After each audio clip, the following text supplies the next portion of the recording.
불타는 하늘입니다. 영국의 완승으로 끝난 메이데이의 전투 이후에 전쟁의 판도에는 두 가지 변화가 초래됩니다.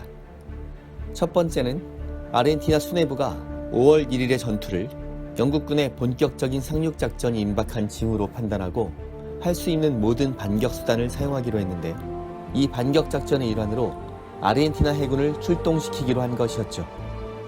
A4 스카이호크를 운영할 수 있었던 항공모함 베이싱코 데 마요를 주축으로 하는 기동함대는 포클랜드의 북쪽으로 출동하고, 순양함 제네랄 벨그라노를 주축으로 하는 기동함대가 포클랜드의 남쪽으로 출동해서 영국 해군을 견제하면서 아르헨티나 공군기들의 지원을 받으며 영국 해군의 상륙작전을 저지한다는 것이 그 임무였습니다.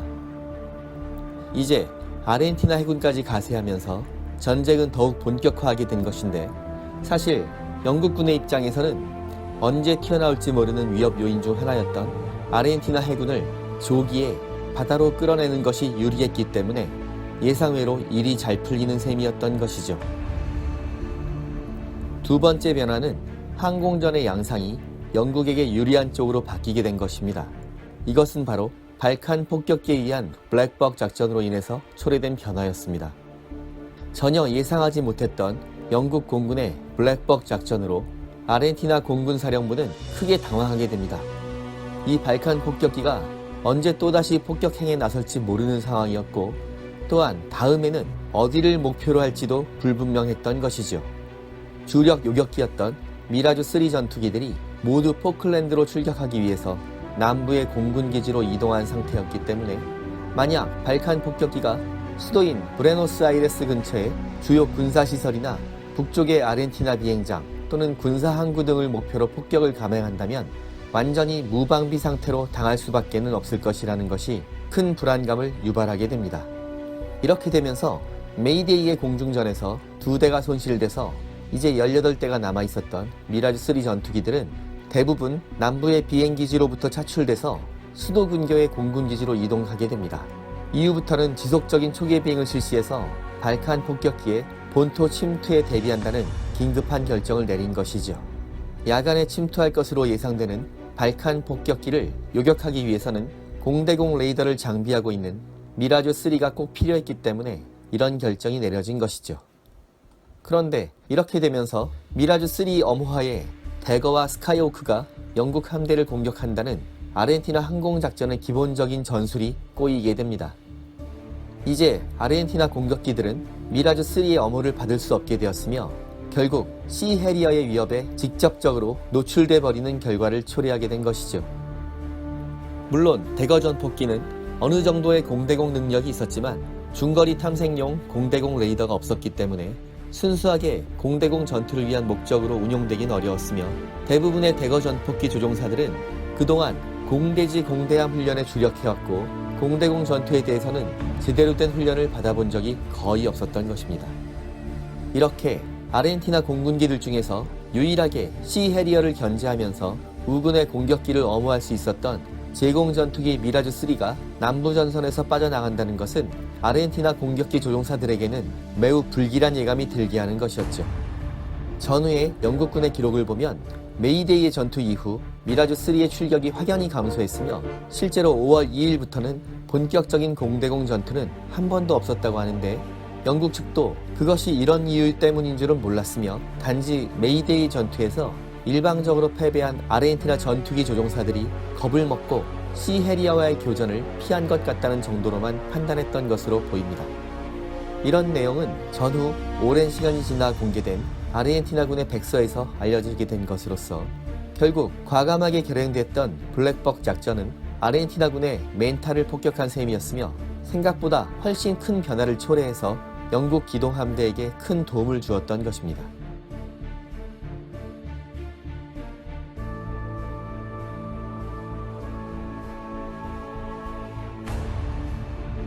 5월 2일 드디어 아르헨티나 해군이 출동하면서 새로운 전투가 벌어지는데, 이번에는 영국 해군의 핵잠수함 HMS 컨커러호가 포클랜드 남쪽의 봉쇄구역 밖에서 항진 중이던 아르헨티나 해군의 군함 3척을 발견합니다. 이 중에서 가장 큰 군함이 아르헨티나 해군이 보유한 전투함 중에서 가장 큰 전투함이었던 순양함 제네랄 벨그라노호였던 것입니다. 나머지 두 척은 호위 구축함이었죠. 영국 해군은 6척의 핵잠수함을 포클랜드 해역의 전개해서 봉쇄 작전을 진행하고 있었는데, 이 무렵까지는 아르헨티나의 전투함들이 출현하지 않아서 별로 할 일이 없었지만 드디어 먹음직스러운 사냥감을 발견하게 된 것이죠. 사실 아르헨티나 해군은 영국 해군과 같은 강력한 적을 상대로 현대해전을 치를 만한 준비가 거의 되지 않은 상태였지만, 상황이 다급해지면서 어쩔 수 없이 바다로 나온 상태였기 때문에 적극적인 전투를 준비했다기보다는 영국 함대와 거리를 두고 어느 정도의 견제를 하는 정도만의 작전 구상으로 출동한 상태였죠. 두 척의 호위 구축함들은 대잠수함 경계에 대한 능력과 훈련이 매우 미흡했기 때문에 영국 잠수함 컨커러호가 1.5km 정도의 거리를 두고 이들을 미행하고 있다는 것을 전혀 눈치채지 못하고 있었죠. 컨커러호의 함장은 워낙 거물급 사냥감을 포착한 데다가 아직 이 제네랄 벨그라노의 위치가 영국이 설정한 봉쇄 구역을 살짝 벗어난 지역이어서 즉시 공격을 하지 않고 본토의 사령부에 타전하게 됩니다. 이 연락을 받은 본토 사령부에서도 이 순양함을 격침시키는 것에 대한 논란이 벌어집니다. 제네랄 벨그라노가 프랑스제 액조세 대함 미사일을 장비했을 가능성이 있으며 영국 함대에게 위험 요인이 된다는 보고를 받은 영국의 대처 수상이 고민 끝에 최종적으로 격침시키라는 결정을 내리게 되며, 공격 허가를 받은 컨커러호는 4발의 어뢰를 조준 후에 발사합니다. 아무런 대비가 되어 있지 않았던 제네랄 벨그라노는 2발의 어뢰를 정통으로 맞게 되었고 결국 45분 만에 허무하게 침몰해버리죠. 상황이 이렇게 되자 전 세계 언론들은 영국군이 연일 큰 전과를 올리고 있다는 것을 대대적으로 보도하고 있었으며, 군사적인 능력이 의심스러운 아르헨티나군은 제대로 반격조차 해보지 못하고 조만간 항복하게 될 것이라는 전망을 쏟아내기 시작합니다. 제네랄 벨그라노의 침몰로 커다란 충격을 받은 아르헨티나 해군은 영국 원자력 잠수함의 위력에 엄청난 공포심을 가지게 되었으며, 항모 베이시코 데마요를 비롯한 주요 전투함들을 모두 본토 해군기지로 황급하게 불러들이게 됩니다. 전쟁이 끝날 때까지는 이 아르헨티나 해군 함선들은 다시는 전투 지역으로 나가지 못하게 되죠. 5월 4일 기세등등해진 영국군은 또다시 공세적인 군사작전을 펼치게 되는데, 이날 새벽 발칸 폭격기에 의한 두 번째 블랙벅 작전이 결행됩니다. 이번에는 포트 스탠리 활주로에는 단 한 발의 명중탄도 없었고 비행장 근처에만 수많은 폭탄공을 만들어버리게 되죠. 이후에 동이 트자마자 시해리어 전투기들이 포트 스탠리와 구즈 그린의 비행장을 완전히 복구불능으로 만들어버리려는 듯이 격렬한 공습작전을 시행합니다. 비행장에 배치돼 있었던 푸카라 경공격기들은 대부분 파괴되어 버렸고 커다란 손실을 입게 되지만, 이날은 아르헨티나군의 반격도 격렬해서 대공포화에 걸려든 시해리어 한 대가 격추되었으며, 이것이 이 전쟁에서 시해리어의 첫 번째 손실이 됩니다. 승승장구하던 영국군에게는 불길한 징조였으며 전쟁에 커다란 반전을 가져오게 되는 엄청난 사건을 예고하는 것이었죠.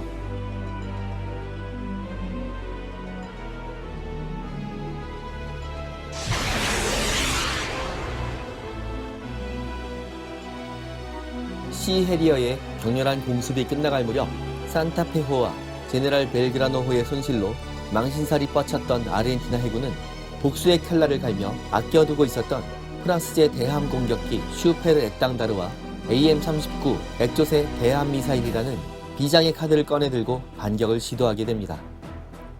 오전 9시 40분경 아르헨티나 해군의 넵튠 초계기가 해역을 순찰하던 도중에 포클랜드의 남동쪽 160km 정도의 지점에서 영국 함대를 원거리에서 레이더로 탐지합니다.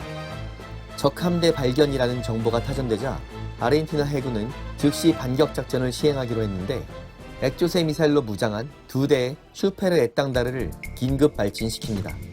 발진한 2대의 슈페르 에땅다르 공격기들은 이 작전을 지원하기 위해서 아르헨티나 본토에서 날아온 KC-130 공중급유기를 만나서 성공적인 공중급유를 받으며 드디어 목표 해역에 도달하죠.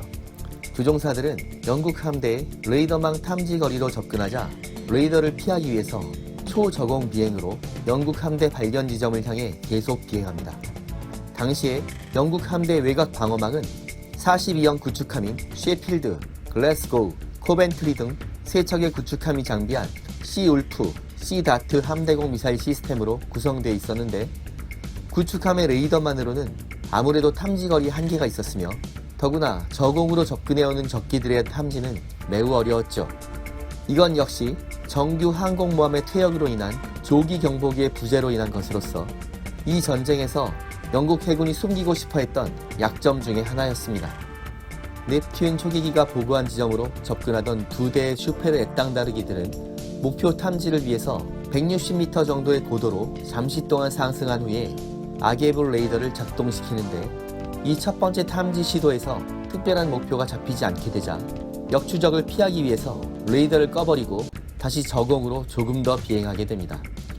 오전 11시경이 되면서 이제는 충분한 거리로 접근했을 것이라 판단한 슈페르 애땅다르 조종사들은 다시 한번 고도를 올리면서 레이더를 방사하게 되는데 이번에는 레이더 스크린에 영국의 함대 선도 부대가 잡히게 됩니다. 레이더 스크린에 작은 함정 사이에 큼직한 목표물로 보이는 큰 점이 3개나 확인된 것이죠. 목표물까지의 거리는 약 39km 정도였으며 이는 대함미사일 액조세의 사정거리 안쪽이었죠. 11시 4분 슈페르 애땅다르기들은 즉시 각자의 액조세 미사일을 큰 점 2개에 나누어 로군합니다. 그리고는 영국의 레이더가 역탐지하는 데 충분한 시간을 주지 않기 위해서 즉시 발사하죠. 두 발의 액조세는 발사되자마자 흰 연기를 끌면서 해면 고도 3m 정도의 저공으로 날아갔으며 조종사들은 즉시 레이더를 꺼버리고 다시 고도를 낮춘 후에 기술을 180도 돌려 귀한 코스로 돌아가게 됩니다. 액조세 미사일은 파이어 앤 포겟 방식의 미사일이었으므로 이제 더 이상 조종사들이 할 일은 없었으며 그들은 귀환하면서 발사된 액조세 미사일들이 무사히 목표물에 명중하기를 기도해야 했죠. 한편 영국 함대 최전방에서 초계 임무를 맡으며 항징 중이던 세 척의 42형 구축함 중 글래스고우는 잠시 이상한 레이더 방사파를 감지하게 되는데 액조세 위협을 의심한 함장은 곧장 경보를 바라며 레이더를 교란하는 체프를 발사하도록 했고 방어 기동에 들어가게 되죠. 그런데 이 무렵 위성통신을 시도 중이던 또 한 척의 구축함 셰필드는 주파수 혼선으로 인해서 한 타이밍 늦게 이상한 주파수의 레이더 방사를 탐지했는데 레이더망에 아무것도 탐지되지 않자 잠시 방심하게 됩니다. 셰필드 함상에서 먼 바다를 바라보며 경계를 하던 한 수병이 수평선상에서 연기를 피어올리며 접근하는 물체를 발견합니다. 이것이 미사일이라는 것을 깨달았을 때는 이미 액조세가 4km 정도까지 접근했을 때였으며 미처 경보를 바라기도 전에 해면을 스칠 듯이 날아오던 액조세 미사일은 셰필드의 옆구리를 그대로 직격해버렸죠. 셰필드는 화염에 휩싸였으며 삽시간에 통제불능의 화재로 번지면서 함장은 즉시 모든 승무원들에게 함을 포기하라는 명령을 내리게 됩니다.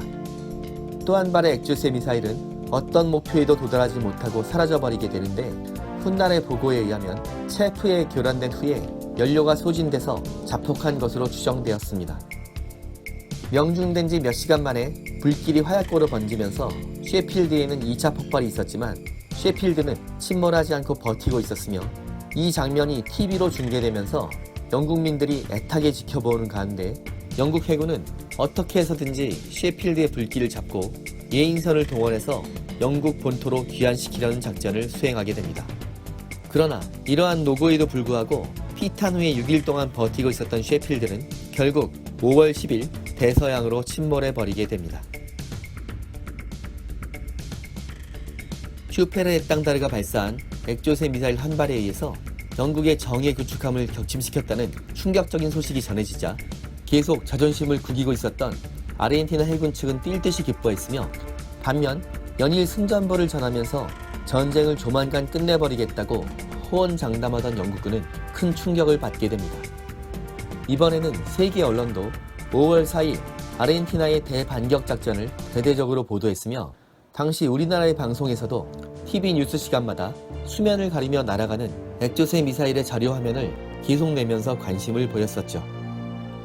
일발 필살의 대함 공격 무기로 떠오른 프랑스의 액조세 미사일은 이 순간부터 완전히 세계적인 스타가 돼버렸으며 이 미사일을 발사할 수 있었던 프랑스제 공격기 슈페르 애땅다르도 덩달아 상한가의 인기를 얻게 되면서 프랑스를 기쁘게 만들었죠. 영국 구축함 셰필드호를 일격으로 수장시켜버린 슈페르 에땅다르와 액조세 미사일의 콤비는 이 순간부터 영국 함대를 골치 아프게 만드는 최대의 위험 요인으로 떠오르게 됩니다. 만약 이 미사일이 셰필드가 아니라 항공모함 허미스나 인빈시블에 명중되었다면 영국 해군은 전쟁 수행 능력 자체에 치명적인 타격을 받게 돼서 전쟁의 양상이 완전히 뒤바뀔지도 모르는 심각한 상황에 처했을 것이기 때문에 그야말로 가슴을 쓸어내리게 되었죠. 더구나 이 두 항공모함 이외에도 상륙작전의 주역을 맡아야 했던 두 척의 양육함 인트레피드와 피어리슬레스 또한 너무나 중요한 전력이어서 함대 후방으로 이동시켜야 했습니다. 1982년까지 아르헨티나는 총 5발의 액조세 미사일과 5대의 슈페르 에땅다를 보유하고 있었는데 이날 2발이 발사됐기 때문에 남은 액조세는 3발이 남아있었죠.